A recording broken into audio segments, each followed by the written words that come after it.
Good afternoon, everyone, and welcome to this edition of the Beacon Primer webinar series. Today, we're going to talk to you about deploying and managing a fleet of beacons. I want to thank everyone who's dialed into today's webinar, and some of you I know have been waiting for a few minutes. Thanks a lot for joining us today, and I know in some parts of the world it's actually pretty late, so thank you for staying up and joining us today on this webinar. I'm going to go over my material, which should take about 20 minutes. And what we can do after that is take any questions that you may have. To post questions, please type into the questions window that we have that should be available in your GoToWebinar application. And what we'll do is take all the questions at the end. And if there are any questions that I can't get to today, then we'll follow up with with email and, of course, a blog post to cover the topics that may not be addressed in today's session. So without further ado, let's get started. Deploying and managing a fleet of beacons. Today's webinar is actually the third webinar in a series that we call the Beacon Primer webinar series. Earlier in the year, starting August, we talked about choosing the right beacon hardware, how you actually go about putting beacons in the real world. Today, we're going to talk to you about what really a fleet of beacons means and how exactly to deploy and manage them. And in upcoming webinars, we're going to talk to you about actually integrating iBeacon technology into your app and using beacons to gather analytics effectively on your physical spaces. So that's coming up later this year.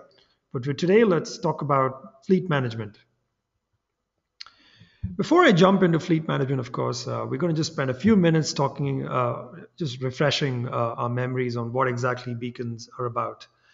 Beacons are low-cost, low-power transmitters. Essentially, what that means is they're radio devices, they're radio transmitters, and they are compliant with what is known as the Bluetooth Low Energy Protocol, or BLE for short. And it's also known as Bluetooth 4.0 and Bluetooth Smart.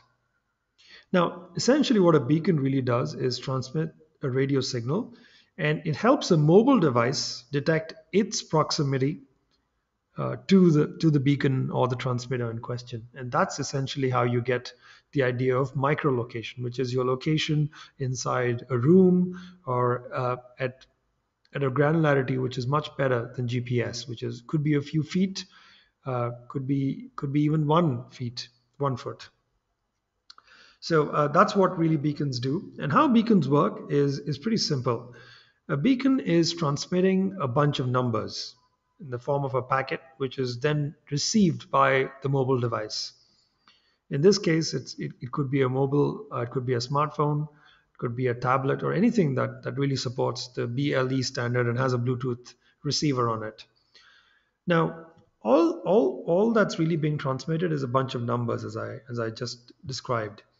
Beacons don't transmit content. Now, that's something which is often misunderstanding. People tend to think that the beacon is transmitting a video file or transmitting a notification of some kind, and that's how it gets into the application. It's actually the app that's doing all the work, and it's the app that detects its proximity to the beacon because it receives that signal, and then it's the app that does the work of displaying a piece of content or playing a video file or whatever it is that the app is programmed to do.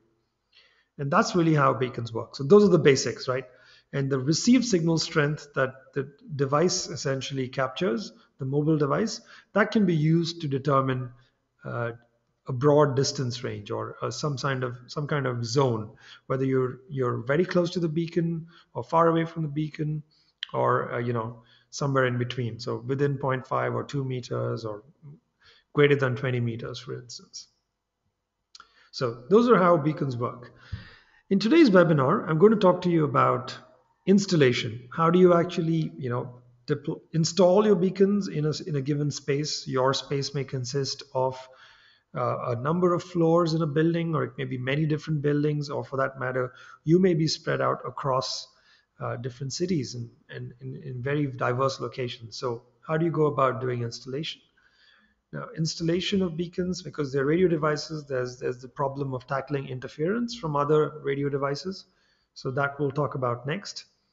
Then we'll move on to talk about placement of beacons. Where you actually place the beacons in a given space is actually pretty important given the applications that you may have for these beacons. So we'll talk about that. We'll talk about once you've finished deploying and you're running uh, the beacons on a regular basis and you need to essentially monitor these beacons in the field. We'll tell you how to do that. And lastly, we'll talk about securing beacons and beacon security so that it is possible to ensure that your assets are not messed with by an attacker or someone with malicious intent.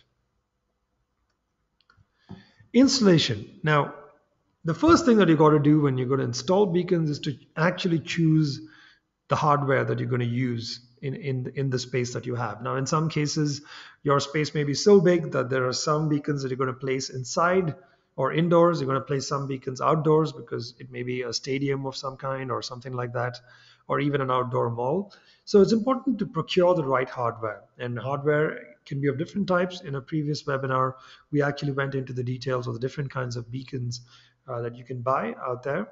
Uh, Battery powered, USB powered, all weather beacons, connected beacons, etc. Now, we did put together an extensive hardware guide, which is available on our website. So you can go to the Beacon hardware guide, which is available on beaconstac.com, and you can see a comprehensive listing of all the beacons, all the manufacturers, all the different beacons that they make, and complete with information about the different characteristics, what kinds they are, their battery life, their typical applications, etc. So do give that give that a look. But essentially, installation is of a fleet of beacons. That's what we're talking about here. And when we say fleet, we're really talking about more than say 50 beacons, or for that matter, typically a number of beacons that makes it hard for you to keep track of, say, through an Excel sheet or by hard coding into your app. A fleet is generally used to refer to, let's say, 3 different locations, 20 beacons each is like 60 beacons. So that's typically a smallish beacon fleet. So you got to think about how these beacons will be placed, and of course, which kinds of beacons will be placed where. And so by extension, your beacon fleet is likely to have a mix of beacon hardware. So it's not going to be all from one manufacturer most likely. You may have a few that are from different manufacturers, and so that's something that's to consider when you're doing that. So the questions to ask when you're installing beacons: one, are aesthetics important? Is it important for the beacon to be hidden away? Is it okay for the beacon to be noticeable? Uh, and so that's one question. So it determines where you can place beacons. Can you just place them on a wall at eye level, or do you have to place them up on the ceiling, and maybe hide them behind something? Those are things to basically consider. Now, once you've decided that the beacons can be left visible or not, you then have to figure out exactly where you place these beacons in a given space. Now, one thing that becomes a significant factor in determining that is what kind of application you're planning to really deploy with these beacons. Are you talking about proximity messaging? Are you talking about indoor wayfinding? Some of these things, or the application will determine how many beacons you need, how you place them. So as an example, indoor wayfinding is an application that will require a much larger number of beacons for a given space than, let's say, a proximity messaging application. So that's something to consider. Now, if you have many more beacons in a given space, that means that you will have to make sure that these beacons are placed in a manner that they're evenly spread out in the space, and you want it so that the beacons are mounted within the desired radius of operation. So let's say you're a retail store and you want, or for that matter, even a museum, and you want a beacon to trigger some content or trigger some kind of notification on the app when they're within a certain distance. You got to make sure that the beacon is placed in a manner that its field of influence or zone of influence is well within the range that you're looking at. Now, one of the things to consider is that the range of influence is typically not just one value. It's not like 2 meters. It's likely to be between 1 meter and 3 meters, or between 2 and 5 meters, because signal strength can significantly vary, the received signal strength, on these devices because there's interference, which we'll talk about in a bit. So that's something that you got to consider. Once you place these beacons, it's important to figure out you're going to configure them. So you'll be required to set the advertising interval on these beacons. Is it 100 milliseconds? Is it 200 milliseconds? Is it 300 milliseconds? That's something you'll have to figure out. So you'll have to set that on your beacon.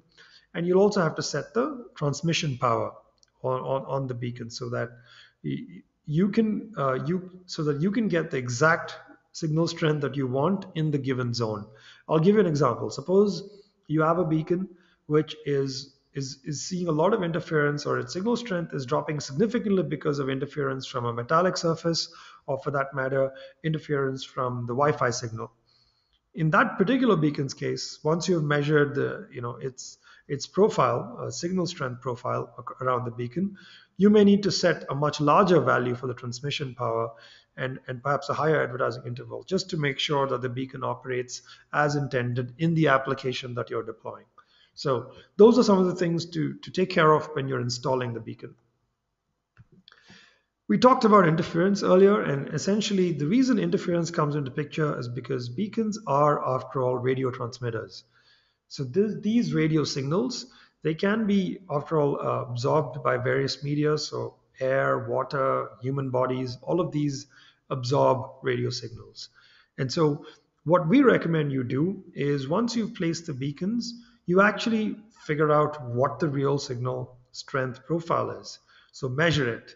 You can use a calibration tool or a measurement app that will actually measure these values and allow you to actually look at the profile, and then accordingly you may want to go and adjust transmission power and advertising interval, as I talked about earlier. Now, the way you usually do this is you measure the actual signal strength at various points, not just one point and not at just a particular distance. And you may also want to do this by only after you place the beacon in the real space that it's going to be in. Measuring beacon signal strength in a test setup or in a lab is not going to be accurate because it's very different. The characteristics that the beacon signal will exhibit when it's actually placed in the real space, those will be completely different. So we recommend that you do this after you've placed the beacons. Another thing to consider, of course, is the actual placement of beacons to see if you can reduce interference from things like metallic surfaces. So if you think that a metallic surface is really interfering with the beacon signal, you may want to just reposition the beacon and put it somewhere else. Just avoid proximity to metallic surfaces. In some other cases, you will have interference from other devices like a microwave or even a Wi-Fi router. And those are things that you just have to, as I described earlier, adjust for by either changing position or changing the beacon parameters and things like that. Orientation is not likely to make any difference because most of these beacons that you get these days, they're all omnidirectional anyway, so it doesn't matter what the orientation of the beacon is. Another thing which really comes about when you have a given space and there are multiple beacons is you have to figure out how to place these beacons in a way that ensures that they are not all overlapping on each other, right? So the zones of influence of each of these beacons is overlapping as little as possible. At the same time, you want to make sure that there's proper coverage of a given space. You may have 10,000 or 20,000 or even 50,000 square feet to cover.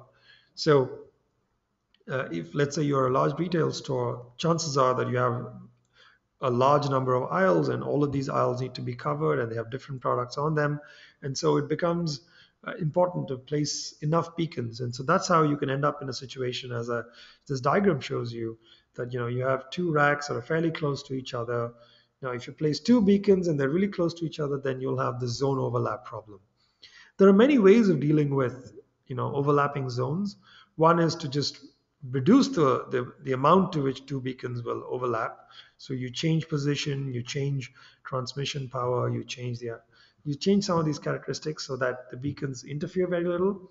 And the second part to dealing with this is actually having a very robust algorithm in your SDK that is able to deal very effectively and disambiguate beacons essentially. So you don't have to you won't have the user experience really messed up because of beacons all messing each other up. The other thing you also want to consider is maximizing battery life, because in many cases these beacons are going to be battery powered. Now, if you're gonna set them up to very very high transmission power and a very low a frequency that's like 50 milliseconds, a battery that may be something that would otherwise last for a year or two may really run out in 3 months or even 6 months. So that's another thing that you want to consider when you're deploying multiple beacons and optimizing for placement. Now, once you have a fleet of beacons that are out there in multiple locations, how do you actually manage this fleet of beacons, right? How do you know that your beacons are even there, right? Physical theft, that's one. How do you actually track the data that's coming in from these multiple beacons? Now, as we described earlier, these beacons themselves, they're not transmitting any data other than those identifiers and those numbers that I talked about. The beacon can't, unless you buy a specific kind of beacon, the beacon can't really, connect to a central server and send up any kind of data. So the way you do this is you track the data that these mobile apps are sending up to you. So essentially what you want to do is in your mobile app, you want to have code inside, which is essentially tracking all the beacons that it's seeing and gathering this data and then posting this data up to a centralized server. And that's the only way you can actually keep track of all the beacons that are coming into contact with smartphones. You want to collect this data in a centralized place on your server, and then you basically analyze this beacon detection data and then figure out how these beacons are behaving, whether some beacons have gone offline or some beacons are still there and behaving exactly the way they're intended to. So that's one way to do it. Another way to do it is to actually physically investigate the space. So let's say you have about 40 beacons placed across a large section of a museum. Another thing you do is maybe you set up a periodic schedule. You say, all right, once a month, we're going to walk around the space with this app. And this app's job is to essentially detect every beacon that it sees. It may have to look these beacons up in a database, verify that the beacon is known and it still exists, possibly capture values around battery life and some of those things that are available. And this is something that you need to do physically because there's no other way of reaching the beacon.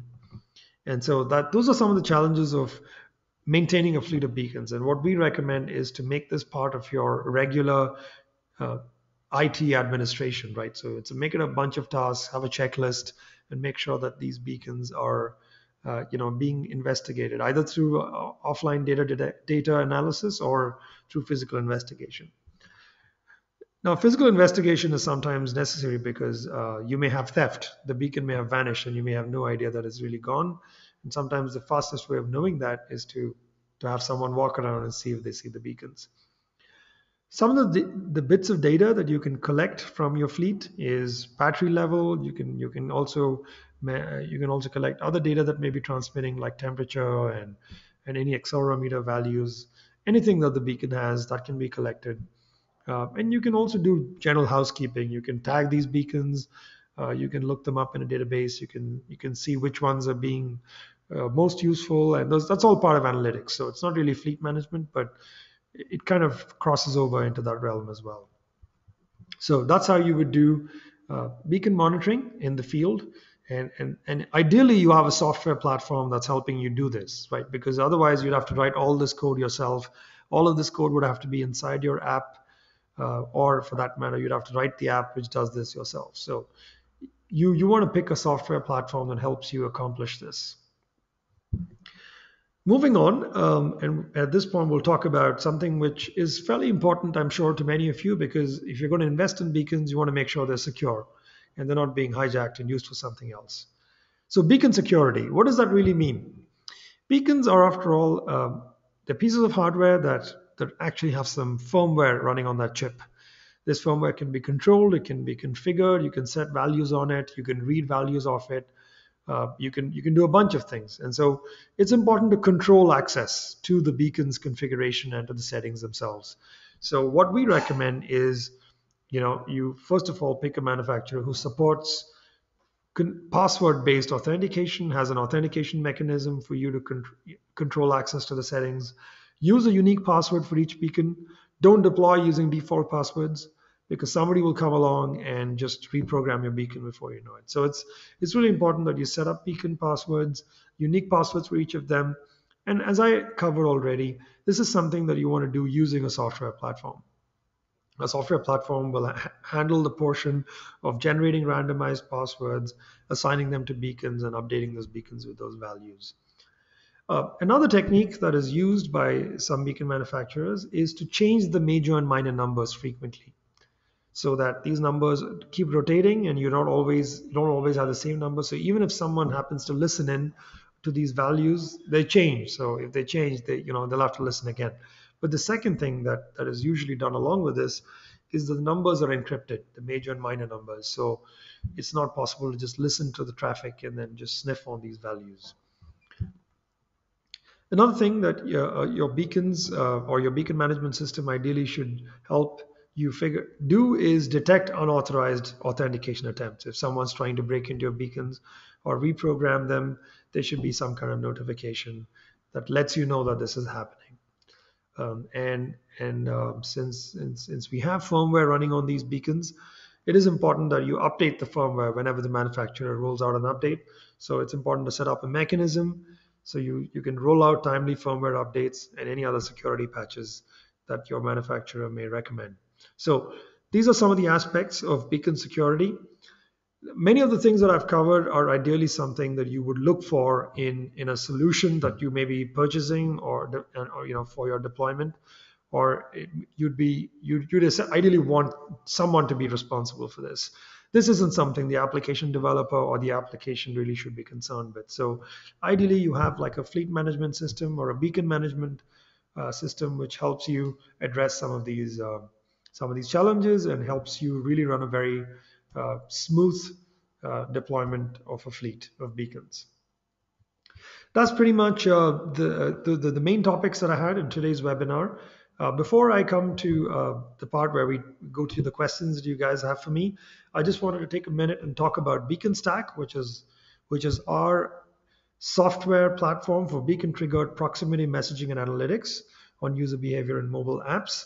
So essentially, Beaconstac addresses many of these concerns and many of the functionality that you may be building into your beacon-based apps are part of the Beaconstac platform.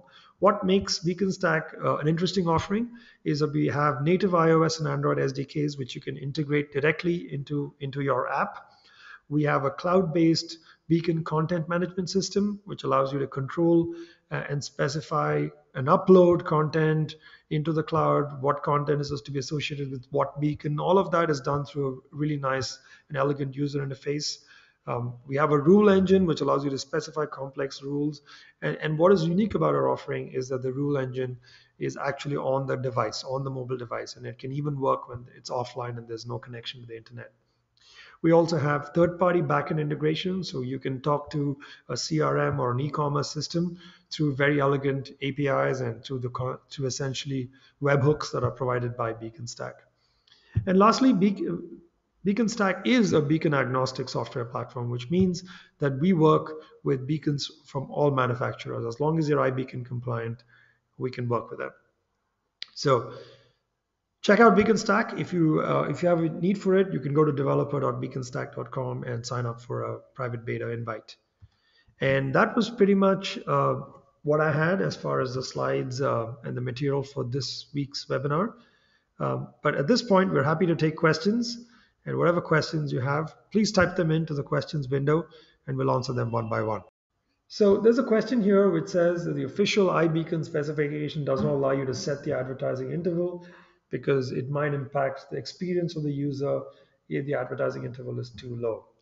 The question is, what do I think? Well, I think that the higher advertisement rate is important to comply with if one wants to take full advantage of the new background functionality introduced in iOS 7.1. We found in our experience that to get better ranging results, the advertising interval needs to be somewhat reasonable. I'm not saying set it to 50 milliseconds, but you don't want to go. I mean, I think 200 milliseconds is a reasonable value to have, and so I think it's completely okay to change that, because this is something we think will Apple may actually come back and say it's not something that it's going to be overtly concerned about, because what really matters more is the user experience of how you handle and how quickly you detect a beacon, and how quickly you're able to react to the presence of a beacon. So my view is it should be completely okay to change the advertising interval. Another question. The question here is about, does your platform support major and minor time rotation? Well, the answer to that is, as of now, we have not yet rolled out support for major and minor time rotation.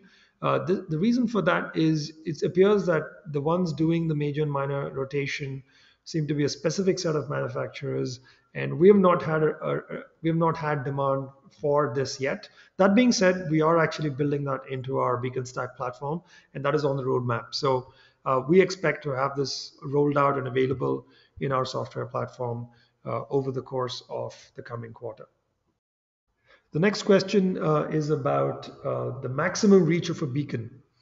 Now, according to the spec, which is the Bluetooth low energy spec and the Bluetooth protocol, ideally a beacon should be good up to about 50 feet, 50 to 60 feet, and that is supposed to be really the outer limit to the effectiveness of a beacon. So I would say, yeah, not more than 50 feet. It's very unlikely. And what we've seen in practical applications is more around 30 and 40 feet. So that's what we've seen.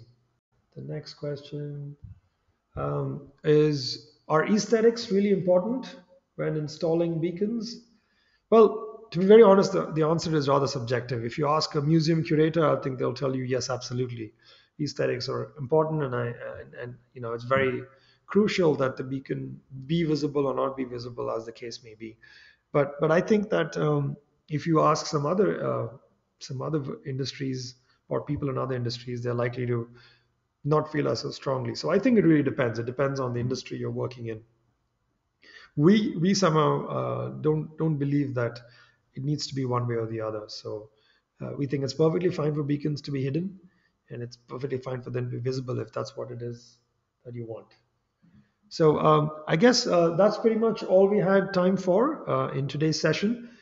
Thank you, everyone, for dialing into today's webinar and joining me today. We really do appreciate your interest in beacons and Beaconstack. And for more information, you can always go to our website. You can follow us on Twitter, on Beaconstack. And of course, if you'd like to reach out to me personally, you can write to me. That's my email address. And I'm also on Twitter. So that's pretty much it. Thank you again for dialing in. See you guys next time.